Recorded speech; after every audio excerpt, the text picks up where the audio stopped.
السلام عليكم ورحمة الله تعالى وبركاته. اليوم غادي نقوموا بتحضير الكوكياج بما يعرف بقوقعة البحر. كما كتشاهدوا انا راه نضفتها من الداخل، هانتوما كما كتشاهدوا هذا هو اللحم ديال الكوكياج. كما كنعرفوا بان العديد منا ممكن يقوم بتحضير الكوكياج على طريقته الخاصة، ولكن اليوم غادي نحضروا معكم الكوكياج بطريقة سبيسيال بروفيسيونيل.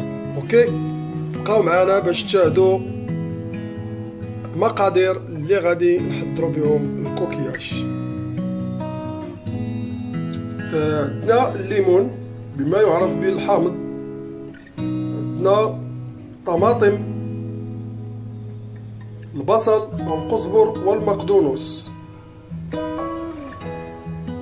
كأس صغير من زيت الزيتون، الزعتر،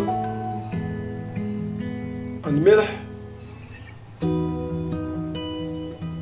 كمون، الكركم، الزنجبيل